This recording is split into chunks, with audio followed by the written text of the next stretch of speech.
प्रिय विद्यार्थियों, आज हम कक्षा 12 हिंदी अनिवार्य की पुस्तक है सर्जना, उसका दूसरा पाठ पढ़ेंगे।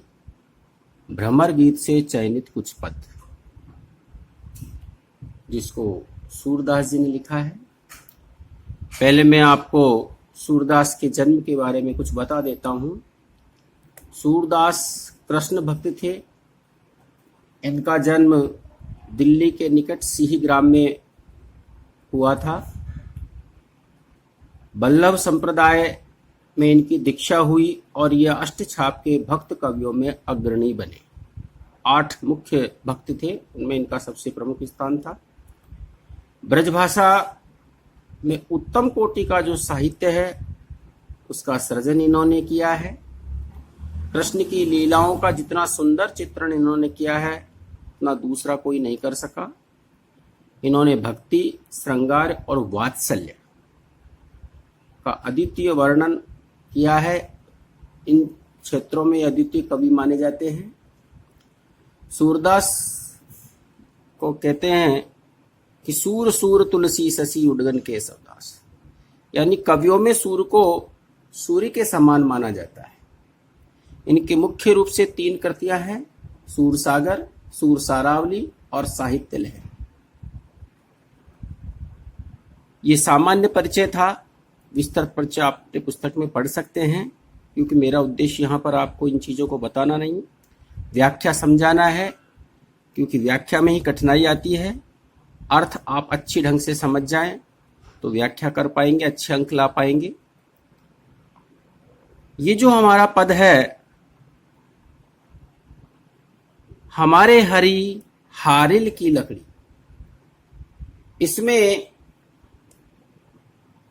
जब कृष्ण मथुरा चले गए और गोपियां उनके विरह में पीड़ित थी, तो उनको सांत्वना देने के लिए कृष्ण ने अपने मित्र भी थे और मंत्री भी थे उद्धव, उनको भेजा था समझाने के लिए, संदेशवाहक बनाकर। उद्धव जी ने गोपियों को निर्गुण ब्रह्म और योग का उपदेश दिया, लेकिन गोपियों ने अपनी प्रेम निष्ठा, अनन्यता, वेदना और कृष्ण भक्ति की विवस्था बता करके उद्धव जी को निरुत्तर कर दिया। और किस तरह उन्होंने अपनी बात को बताई है ये आप समझिए। हमारे हरी हारिल की लकड़ी, जब उद्धव ने कहा कि आप निर्गुण ब्रह्म की उपासना करिए, आपको किसी तरह का दुख नहीं होगा, तो उन्होंने अपने मन की बात बताई कि हमारे हरि हरि कृष्ण वो किसके समान है? हारिल की लकड़ी। हारिल एक पक्षी है जो हमेशा अपने पंजों में लकड़ी दबाए रखता है। तो जिस प्रकार पक्षी अपने लकड़ी को नहीं छोड़ सकता, उसी प्रकार हम कृष्ण की भक्ति नहीं छोड़ सकते। क्यों? मन वच क्रम नंद नंदन सो, मन से, वचन से और कर्म से क्या हुआ है? नंद नंदन, नंद का जो नंद है, नंद का बेटा अर्थात कृष्ण, सो उर, वो हमारे हृदय में इस तरह बसा हुआ है। यह दृढ़ करी पकड़ी, और दृढ़ता पूर्वक कृष्ण की जो भक्ति है वो हमने इस तरह पकड़ रखी है, निश्चय कर रखा है कि हम उसको छोड़ नहीं सकते। कृष्ण के प्रति जो प्रेम है वो सदैव अनुरक्त है, उसी प्रेम में हम निरंतर डूबी रहती है। जागत सोवत, अरे कोई तो सक्रिय अवस्था में, वो तो कह रहे हैं हर दशा में कृष्ण के कितना है? जागत सोवत, जगते हुए, सोते हुए, सपने सोतुख, यहां तक कि सपने में भी कान कान जकड़ी, जकड़ी यानी जकड़ रखा, पकड़ रखा है, काना नहीं पकड़ रखा हमको। चाहे हम जगते रहें तो भी हमें कृष्ण दिखाई देते हैं, उनकी भक्ति में रहते हैं, सोते हुए भी, और यहां तक कि सपने में भी कृष्ण के अलावा कोई आता ही नहीं है। सुनत ही जोग लगत ऐसो अली, और तुम जो जोग की बात कर रहे हो ना, इसको तो सुनकर ऐसा लगता है भोरे उद्धव। यहां आप देखो कि भ्रमर गीत में भ्रमर से नाम ही इसका है, भ्रमर कहते हैं भौरे को। और उद्धव जी को यहां भौरे की उपाधि दी है कि सुनत ही जोग लगत ऐसो वाली। अरे उद्धव जी, तुम्हारे योग की बात तो सुनकर ऐसा लगता है जैसे ज्यो करुई ककड़ी, कड़वी ककड़ी हो ना, और कड़वी ककड़ी को जब मुंह में रखते हैं तो वो ऐसी कड़वी लगती है कि पूरा मुंह कड़वा हो जाता है। वही निर्गुण ब्रह्म में कड़वाट लगता है। फिर सोई व्याधि हमें ले आए और उसी रोग को तुम हमारे लिए ले आए। देखी सुनी न करी, न तुमने उसको कभी देखा है, न आचरण किया है, न सुना है उसके बारे में, और ऐसा रोग आप हमारे लिए लेके आए हो। यह तो सूर तिन्हें ले दीजिए। सूरदास के शब्दों में है, सूरदास जी कह रहे हैं कि ये रोग या ये योग निर्गुण उनको दो जिनके मन चक्री, जिनके मन कैसे है, चंचल है, चलायमान है, चक्री के समान अस्थिर है। उन्हीं व्यक्तियों को आप ये योग की और निर्गुण ब्रह्म की उपासना के ज्ञान दीजिए। हम तो कृष्ण के अनन्य भक्त हैं, हम प्रेम भक्ति करते हैं और हमें कृष्ण के अलावा कुछ नहीं चाहिए। तो इस पद में गोपियों ने प्रेमा भक्ति की अनन्यता और निष्ठता व्यक्त करके निर्गुण योग साधना का विरोध किया है। इसमें कृष्ण को हारिल की लकड़ी के समान बताया गया है। उद्धव पर भ्रमर वृत्ति का आरोप लगाया है, ब्रजभाषा है, और सारे पद सूरदास के जितने भी हैं वो गाने योग्य हैं, गेय है। अगला पद आप इनका देखिए, क्या कह रहे हैं, हम तो दूहू भांति फल पायो, कि हमने तो दोनों प्रकार से ही फल प्राप्त किया है। दो कौन से हैं, कृष्ण का मिलन या कृष्ण का बिछुड़। दोनों ही स्थिति में हमको लाभ ही लाभ है।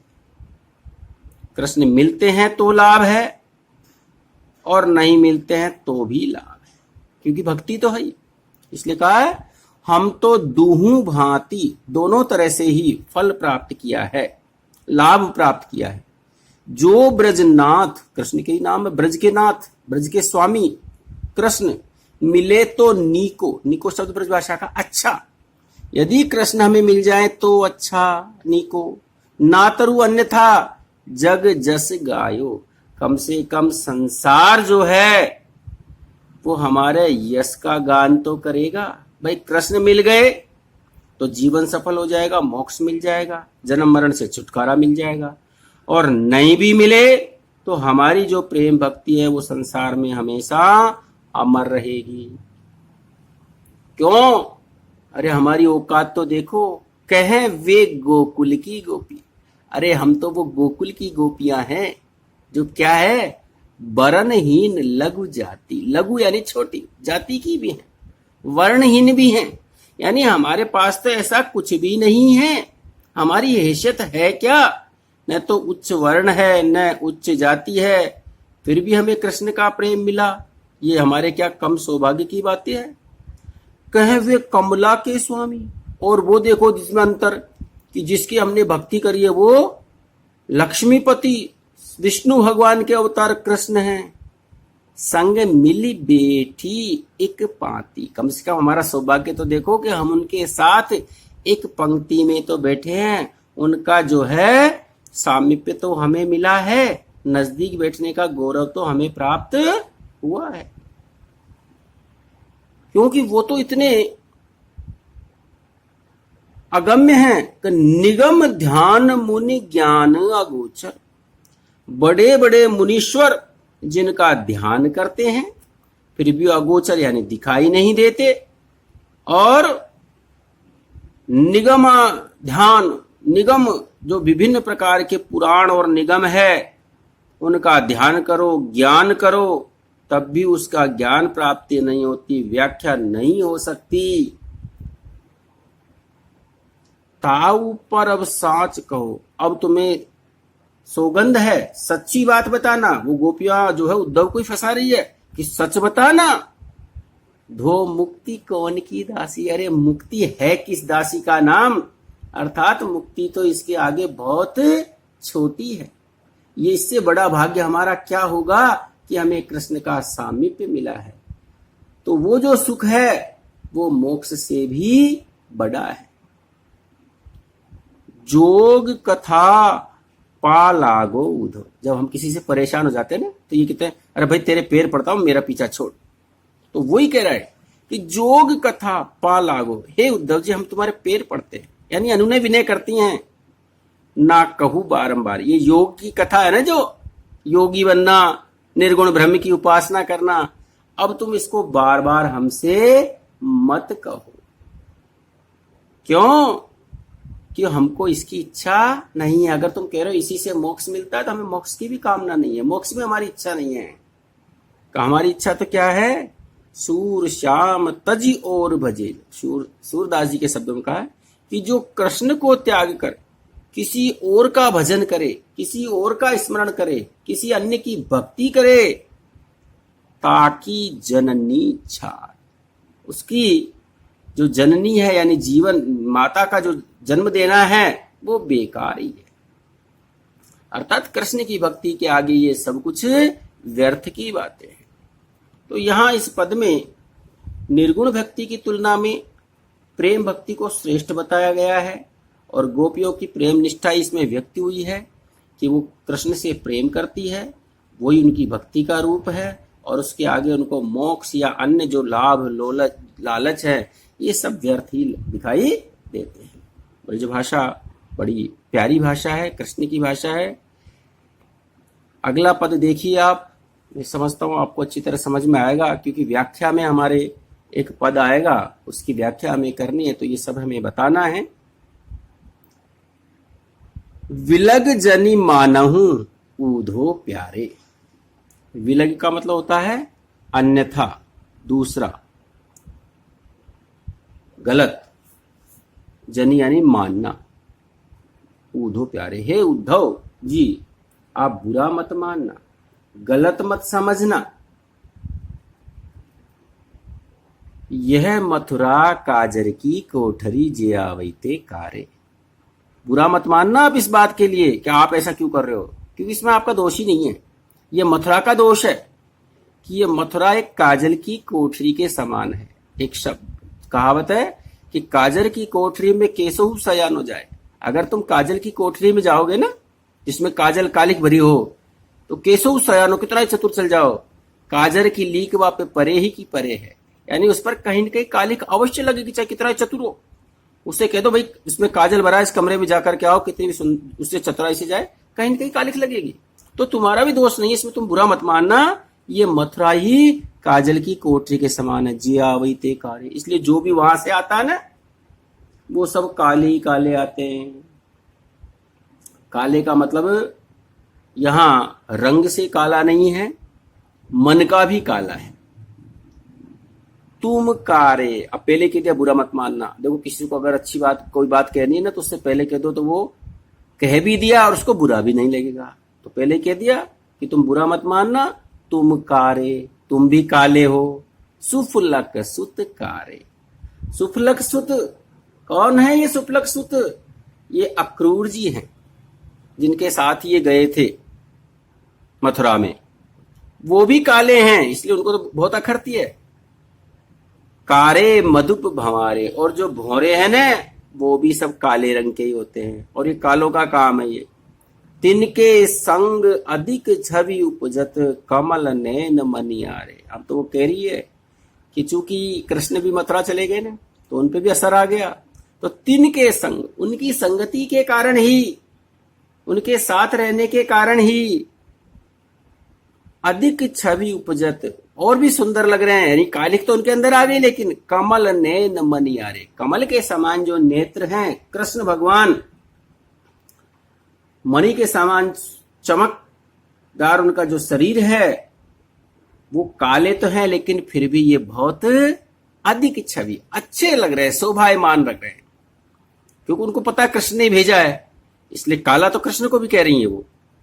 मानव नील माटते काढ़े, और तुम ऐसा लग रहे हो तुम सबके सब कि जो है नील से बना करके, नील के मटके से निकाल करके जमुना जाए पखारे, यमुना में तुमको धोया अच्छी तरह, निलाया है, प्रक्षालित किया है, और उसी का कारण तागुन श्याम भई कालिंदी, और उसी गुण के कारण, क्योंकि आप कितना ही स्वच्छ पानी हो, उसमें अगर नीला काला कपड़ा डुबोगे तो उसका रंग भी तो बदलेगा ना। तो तागुन श्याम भई कालिंदी, उसी गुण के कारण ये जो हमारी कालिंदी है यानी यमुना नदी है, ऐसा लगता है इसी कारण वो काली हुई है। सूर श्याम गुण न्यारे, सूरदास जी कह रहे हैं फिर भी कृष्ण के जो गुण हैं, श्याम गुण, कृष्ण के जो गुण है वो सबसे अलग है, सबसे विलक्षण है। यानी आप देखिए कि जो भक्त होता है वो अपने भगवान को उल्हाना तो दे सकता है, लेकिन उसकी बुराई कभी नहीं करता। तो सब काले काले में शामिल है, लेकिन फिर भी कह दिया कि उनके जो गुण है ना वो तो विशेष ही है, विलक्षण ही है। तो इसमें उत्प्रेक्षा अलंकार, मनोह मानो शब्द आता है, वहां उत्प्रेक्षा अलंकार होता है। सूरदास जी ने काले रंग की सुंदर व्यंजना करके व्यंग किया है। भाषा ब्रजभाषा है ही, सारे पद इनके गेय हैं, गाने योग्य हैं। अब देखिए आप अगला पद, आँखियां हरि दर्शन की भूखी। अब देखो कहीं कोई कहता है प्यासी, कोई कहता है भूखी। जो भक्त होता है उसको भगवान के अलावा कुछ नहीं दिखाई देता, केवल भगवान ही भगवान, सोते जागते हर समय। तो उद्धव जी से कह रही है कि भाई आप कितना निर्गुण का ज्ञान दो, हमें तो केवल उनके दर्शन की अभिलाषा है, इच्छा है, हमें भूख है ना तो केवल उनके दर्शन की है, क्योंकि हमारे आंखों को तो प्रिय कृष्ण ही है। तो आँखियां हरि दर्शन की भूखी, हमारी जो आंखें हैं ना वो हमारे प्रियतम कृष्ण के दर्शनों की भूखी है। कैसे रहे रूप रस राची, ये तो भगवान कृष्ण के रूप में और उनके रस में, राग रंग में रंगी हुई है। तो कैसे रहे रूप रस राशि, ये बतिया सूनी रूखी। और जो तुम बात बता रहे हो ना कौन सी निर्गुण की, ये तो रूखी सूखी है, इसमें तो कोई रस ही नहीं है। अवधि गणत, हम तो केवल समय की गणना कर रहे हैं कि कब हमारे कृष्ण आएंगे, हमसे मिलेंगे, ये समय बीत गया, आगे आएगा। एक टक मग जोवत, एक टक, एक निगाह से लगातार टकटकी लगाकर, मग यानी रास्ता, जोवत इंतजार करती है, उनके रास्ते को देखते रहते हैं कि इस रास्ते से कृष्ण आएंगे। टकटकी लगाकर हमारी आंखें कृष्ण के आने का इंतजार करती है। तब एती नहीं झूकी, तब भी उस स्थिति में लगातार देखते देखते भी इन आंखों में कभी पछतावा नहीं है, दुख नहीं है, व्यथित नहीं हुई। अब इन जोग संदेशन उद्धव, लेकिन जो है उद्धव, तुम ये योग का संदेश दे रहे हो ना, योग धारण कर लो, निर्गुण ब्रह्म की उपासना कर लो, ये जो संदेश है अति अकुलानी दुखी, इससे बहुत ज्यादा व्याकुल हो गई, दुखी हो गई। यानी कृष्ण का इंतजार करने में, एक टक लगाने में आंखें उतनी दुखी नहीं रही, लेकिन तुम्हारे जो इंतजार की बात, जो निर्गुण ब्रह्म की योग की बात करते हो ना, इससे हमारी आंखें व्यथित हो गई, दुखी हो गई। बारक वह मुख फेर दिखाओ, हाँ तुम अगर हमारे हितैषी हो, तुम ये हम कह रहे हो ना भाई हमारे भले के लिए आए हो, तो अगर तुम हमारा भलाई चाहते हो तो क्या करो, बारक, एक बार, बारक का मतलब एक बार, वह मुख फेर, दोबारा हमें उस मुख के दर्शन करा दो, एक बार कृष्ण को हमारे पास ले आओ। दूही पय पीवत पतुकी, कौन से कृष्ण चाहिए उनको, दूही पय, दूही यानी दुहो करके, निकाल करके, पय कहते हैं दूध को, पीवत पीते हैं, पतुकी पत्तल के दोने से, यानी हमारे साथ कृष्ण रह करके जब गोप लीलाएं करते थे तो दूध गाय को धोकर दोने में ताजा दूध पीते थे, वही मुख हमें दिखलाओ इतनी समीपता से। और जो तुम हमें योग की बात कर रहे हो ना, वो तो तुम ऐसे कर रहे हो कि जिसका कोई परिणाम ही नहीं निकले, और उसको उदाहरण से समझाया सूरदास के शब्द में, सूर सिकत हटी नाव चलायो। अरे सूरदास जी के शब्दों में कहा है कि हे उद्धव जी, तुम हठपूर्वक, सिकत यानी रेत, मिट्टी में क्या चला रहे हो? हठपूर्वक नाव चला रहे। अब बताइए, मिट्टी में नाव चलेगी क्या? पानी में चलेगी नहीं नाव तो। ये सरिता है सूखी, तुम जिस सरिता में चलाने आए हो ना हमारे में ये नाव निर्गुण की, ये नदी तो अब सूख गई, मिट्टी मिट्टी है, उसमें तुम्हारी नाव चलने वाली नहीं है। अर्थात तुम्हारे निर्गुण और योग का जो उपदेश है वो हमारे यहाँ बेकार है, व्यर्थ ही है, इसलिए आप इस तरह का प्रयास नहीं करें। देखिए, गोपियों ने कई जगह उद्धव जी को निरुत्तर कर दिया और ऐसा कहते हैं कि अंत में वो इनकी भक्ति से इतने प्रभावित हुए कि उन्होंने भी स्वयं ने निर्गुण को छोड़ दिया और स्वयं सगुण भक्ति में लग गए। और अंतर कथा तो यही है कि कृष्ण ने उद्धव जी को भेजा ही इसलिए था कि उनको अपने निर्गुण पर, योग पर बहुत बड़ा अभिमान था। उनका अभिमान दूर करने के लिए उन्होंने गोपियों के पास भेजा था और गोपियों के ज्ञान से, तर्क से इतने प्रभावित हुए कि वो स्वयं निर्गुण छोड़कर सगुण में आ गए। तो आगे किस तरह अगले पद में गोपियां उद्धव जी को निरुत्तर कर रही है, वही पद आपको आ रहा है, निर्गुण कौन देश को वासी। गोपियां पूछ रही है कि चलो हम आपके कहने से अगर निर्गुण को मान भी ले तो पहले उसके बारे में बताइए तो सही। तो पूछ रही है कि कौन देश को वासी, ये जो निर्गुण ब्रह्म की आप बात कर रहे हो ना, वो किस देश का रहने वाला है, किस देश का निवासी है। मधुकर हंसी समझाए, हे मधुकर, भोरे को, अब भोरा मतलब उद्धव जी के लिए, हंसी समझाए, हंस करके गुस्सा मत हो ना, हंसी समझाए, हंस करके प्रसन्नता पूर्वक हमें समझाना। सोह दे, तुम्हें सौगंध सत्य बताना। बूझती, पूछते हैं, सांच न हंसी, मजाक नहीं है ये, हंसी नहीं कर रही, सच्ची बात है कि तुम्हें सौगंध है सच बताना कि वो कोस देश का निवासी है। और उसके बाद केवल इससे काम नहीं चलेगा। को है जनक, उसके पिता तो कौन है। जननी को कहियत, उसकी मां कौन कहलाती है, यानी उसके पिता कौन है, माता कौन है। को नारी, उसकी पत्नी कौन है। को दासी, उसकी दासी कौन है। उसका पूरा तो विवरण हमको होना चाहिए ना, तभी तो हम किसी की उपासना करेंगे। केशो वर्ण, उसका वर्ण कैसा है, रंग कैसा है। भेष है केशो, कैसी वेशभूषा है, पहनावा है। के ही रस में अभिलाषी, और उनकी जो अभिलाषा है वो किस रस में है, अर्थात वो किस रस के अनुरागी हैं, ये आप हमें बताइए। पावे गो पुण्य क्यों आपनो जोरे। और ये भी कह दिया, देखो सबसे बड़ी चुनौती होती है कि अगर गलत करेगा तो गलत फल पाएगा, तो कह दिया पावे गो पुण्य क्यों आपनो जोरे करेगो गांसी। गांसी किसको कहते हैं, छल कपट को। कि यदि तुम हमारे साथ कोई छल करके, असत्य बात बता करके कोई बात कहोगे तो उसका फल पावे गो पुण्य, तुम्हें फिर उसका फल मिलेगा। सुनत मौन हवे रहो, ये शब्द सुन करके उद्धव जी चुप हो गए। क्या जवाब दे, कोई जवाब नहीं बन रहा। तो सुनत मौन हवे रहो ठग्यो सो, ऐसा लग रहा कि मैं तो ठगा गया, आया था इनको समझाने और खुद वो कहते हैं ना कि चौबे जी छब्बे जी बनने गए, दुब्बे जी रह गए, वो बात हो गई कि सुनत मौन हवे रहो ठग्यो सो, सूर सबे मति नासी। सूरदास कह रहे ऐसा लगता है कि उसकी सारी जो बुद्धि थी वो नष्ट हो गई। क्या जवाब दे, कोई जवाब उनसे नहीं बनता। तो इस पद के माध्यम से, गोपियों के माध्यम से सूरदास जी ने निर्गुण निराकार भक्ति का खंडन किया है और ज्ञान योग को प्रेम भक्ति के लिए अनुपयुक्त बताया है कि प्रेम भक्ति के लिए ज्ञान की आवश्यकता नहीं है। जो भगवान का भक्त है, भगवान से प्रेम करता है, उसको ज्यादा ज्ञान की आवश्यकता, समझने की आवश्यकता नहीं है।